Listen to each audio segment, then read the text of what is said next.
Today, I'll be discussing the National Security Agency's data collection practices and the tension between national security interests and privacy rights. The NSA is just one of 17 intelligence agencies in the American government, but it has perhaps the most controversial mandate. It reports to both the Department of Defense and the Director of National Intelligence, functioning as our primary signals intelligence organization. According to Tewksbury, its core mission involves using information gathered through various surveillance methods and code breaking to support American interests. This mission has placed the NSA at the center of one of the most significant debates in modern America: how to balance security with civil liberties. Let's explore this complex issue together. The NSA's collection efforts are far-reaching and diverse. It's important to understand that metadata, the information about communications rather than their content, is a primary focus. This includes when you called someone, how long you talked, and who you contacted, but not necessarily what you said. According to both Savage's reporting in the New York Times and Tate's ACLU analysis, the agency collects call detail records from major telecommunications providers like AT&T and Verizon. Beyond phone data, they gather email communications, track internet activities, monitor international communications of both Americans and foreigners, and collect information on social media connections. What's notable is that much of this collection happens without individual warrants or specific suspicion of wrongdoing, which is a key point of contention in the privacy debate. The scale of NSA data collection is truly staggering. According to Charlie Savage's reporting in the New York Times, in 2017 alone, the agency collected over 534 million records of phone calls and text messages from American telecommunications providers. This represented a tripling of the amount collected just 1 year earlier. The agency's warrantless surveillance program also expanded significantly, with targets increasing from about 106,000 in 2016 to nearly 130,000 in 2017. The ACLU's analysis shows this growth continued, with the government targeting communications of over 232,000 individuals, groups, and organizations by 2021. To put this in perspective, the ACLU estimates that the NSA collects over 1 billion communications each year under Section 702 of the FISA Amendments Act. It's worth noting that these numbers only reflect what has been officially disclosed.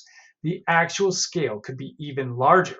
This exponential growth raises serious questions about the agency's capacity to meaningfully analyze such vast quantities of data and the proportionality of such widespread collection relative to the security threats being addressed. Let's look at the specific programs the NSA uses for data collection. Section 702 of the Foreign Intelligence Surveillance Act authorizes at least 2 major surveillance programs, as documented by the ACLU. The first is PRISM, which obtains communications directly from major U.S. technology companies like Facebook, Google, Apple, and Microsoft. The way this works is that the NSA identifies non-U.S. accounts it wants to monitor and then orders these companies to disclose all communications to and from those accounts. Importantly, this includes communications with U.S. persons, even though the law prohibits directly targeting Americans. The second program, Upstream Surveillance, is even more sweeping. Here, the NSA works with telecommunications companies like AT&T and Verizon to intercept and copy Americans' international internet communications in bulk as they flow into and out of the United States. The NSA then searches this massive data set for communications containing certain selectors associated with its targets. This creates a situation where vast amounts of innocent Americans' communications are collected incidentally, creating a searchable database that can later be used for purposes beyond the original authorization. When challenged about the scope of their data collection, the NSA and its supporters offer several justifications. According to both Tewksbury and Siegel, they argue that comprehensive data collection is necessary to rapidly investigate individuals when they become persons of interest. without having historical data already collected. They claim they would be starting investigations from scratch each time. They also argue that this mass collection enables real-time response to emerging threats. By having data already collected and organized, they can quickly identify patterns and connections when new intelligence comes in. This feeds into their broader argument about proactively identifying potential terrorists before they act, rather than responding after an attack. The agency also cites the need to counter foreign intelligence threats, protect critical infrastructure from cyber attacks, and support military operations, particularly in conflict zones. The underlying theme in all these justifications is that in the digital age, where threats can emerge and evolve rapidly, traditional targeted surveillance methods are simply too slow and limited. However, as we'll see, Siegel suggests there's another, perhaps more significant motivation behind this mass collection approach. Now we get to what Eric Siegel argues is the real motivation behind the NSA's mass data collection efforts, something he calls automatic suspect discovery, or ASD. This is a game-changing concept that is not widely discussed in public debates about surveillance. ASD is the identification of previously unknown potential suspects by applying predictive analytics to flag individuals according to their likelihood to be worthy of investigation. In other words, it's using big data and machine learning algorithms to find needles in haystacks that we didn't even know how to look for. What makes this approach distinct is that it doesn't just help investigate known suspects faster, it helps identify new suspects who might otherwise never appear on the radar. To do this effectively, Siegel argues that the NSA needs the whole haystack of data as a baseline. They need information about normal, innocent civilian activity to establish patterns that can help identify anomalies. The goal is to shrink the haystack, to focus limited investigative resources on individuals whose patterns of behavior most closely match those of known threats. This is fundamentally different justification than what the NSA typically offers publicly and has profound implications for the privacy versus security debate. Let's look at how automatic suspect discovery actually works in practice. According to Siegel, the process begins by collecting data on both positive cases, known threats or individuals of interest, and negative cases, the vast majority of innocent civilians. This is why mass data collection is so crucial to this approach. Once the data is collected, predictive analytics techniques are applied to build models that can distinguish between the patterns associated with threats and those associated with innocent behavior. These models might incorporate hundreds or thousands of variables and identify complex relationships that human analysts could never spot manually. The systems then scores individuals according to their probability of being a person of interest, based on how closely their patterns match those of known threats. These patterns, which we'll explore in more detail in the next slide, become a kind of profile for potential suspects. Finally, law enforcement can focus its investigative resources on those individuals with high scores.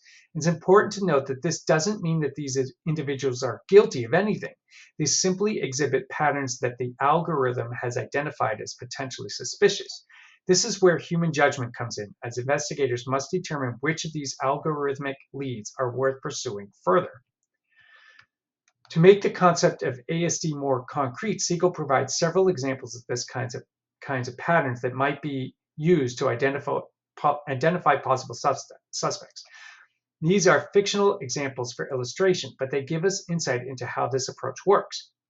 In the first pattern example, the system might flag a caller who places calls from multiple countries per week over an extended period, particularly if they connect to phone numbers that are linked to numbers on a watch list.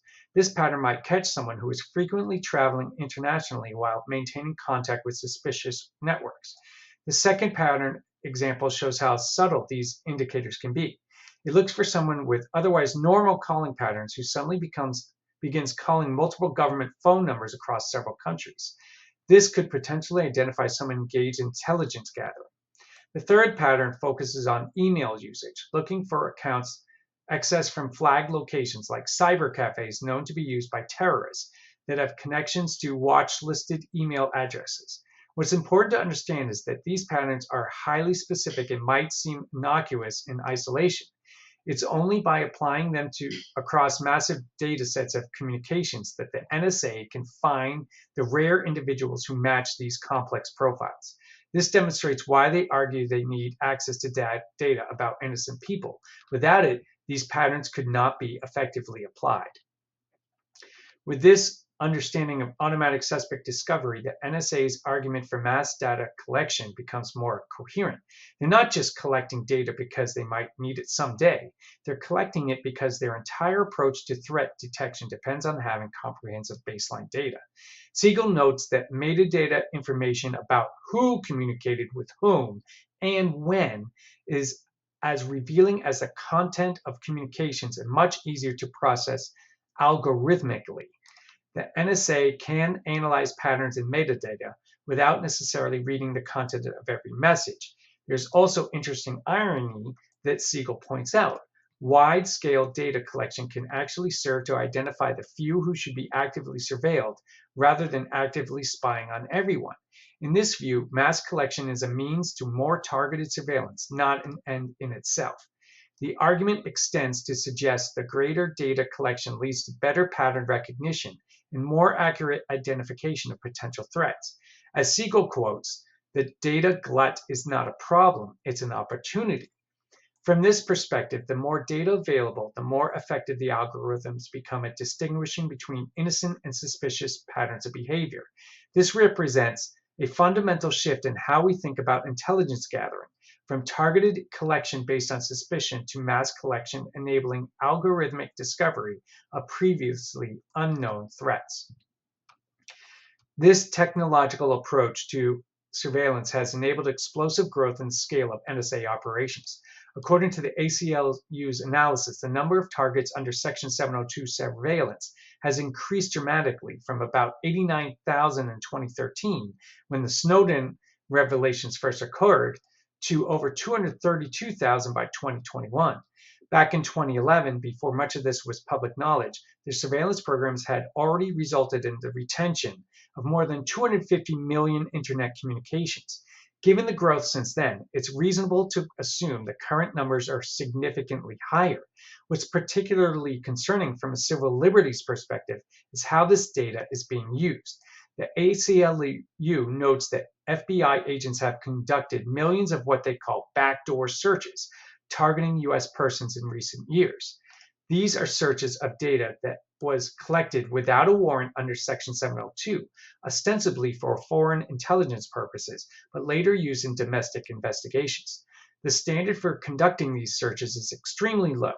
Agents only need to believe the search is reasonably likely to return foreign intelligence or evidence of a crime. There's no requirement for even a warrant or even reasonable suspicion in the traditional law enforcement sense. This represents a significant expansion of surveillance powers that has occurred largely outside public view. Let's turn to the other side of this debate, the civil liberties concerns raised by privacy advocates. Their primary argument is that NSA surveillance fundamentally violates Fourth Amendment protections against unreasonable searches and seizures. They contend that collecting and searching through Americans' private communications without individualized suspicion or warrant runs counter to constitutional principles.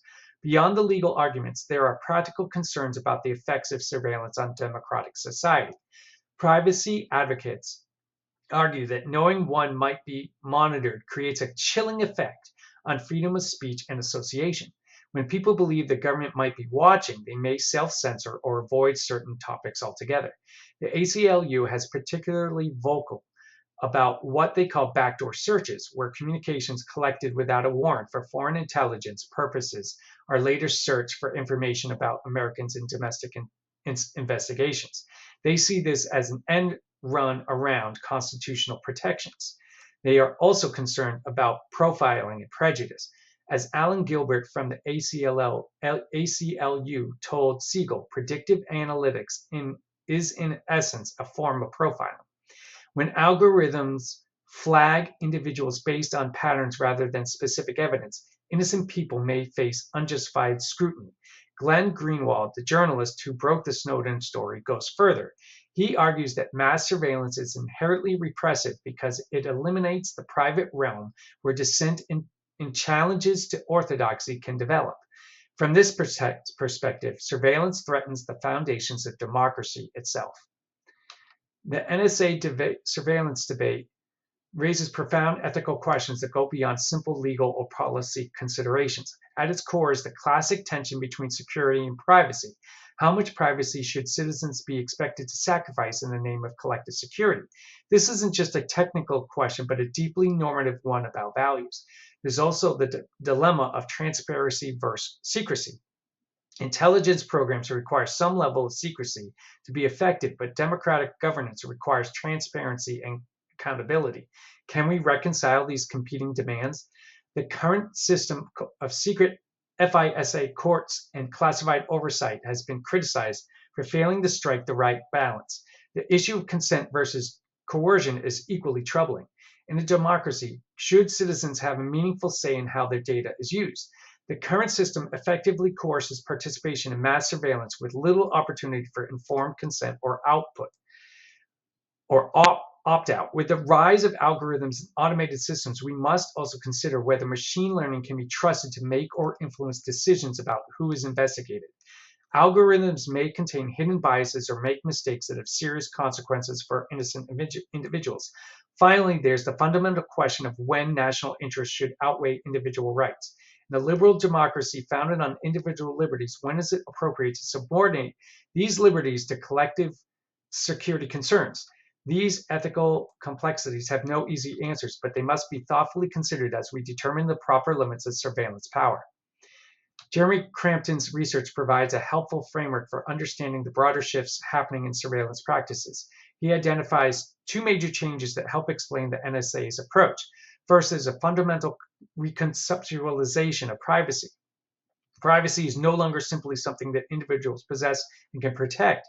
Instead, it exists part of what Crampton calls geopolitical assemblage, a complex system of technology, markets, state power, and international relations. In this view, our personal data becomes part of larger systems beyond our individual control. Second, security itself has become algorithmic and biometric. Rather than focus primarily on geographic borders or physical threats, security now operates through the analysis of big data to categorize and monitor individuals. This creates what Crampton calls algorithmic security, a form of security that works by sorting people into categories of risk based on their digital footprints. These shifts fundamentally change the relationship between citizens and the state. The focus has moved from collection gathering information about unknown threats to analysis, using algorithms to identify unknown threats. This represents a profound transformation in how surveillance operates and raises new questions about privacy, liberty, and the proper role of the state in the digital age. So how do we move forward? The ACLU and other privacy advocates have proposed several specific reforms that could help address some of the civil liberties concerns while maintaining legitimate security capabilities. First, and perhaps most important, is requiring warrants before searching in Americans' data and databases created through foreign intelligence surveillance. This would restore the Fourth Amendment's protection against warrantless searches in the digital age. They also propose narrowing the scope of Section 702 surveillance by imposing stricter rules on who the government can target. This would limit the number of Americans whose communications are swept up incidentally. Other proposed reforms include how long data can be retained and restricting how much it's shared between agencies, ensuring notification when surveillance-derived information is used against someone in court, and increasing transparency about how many Americans' communications are collected. Finally, they advocate strengthening court oversight of intelligence surveillance.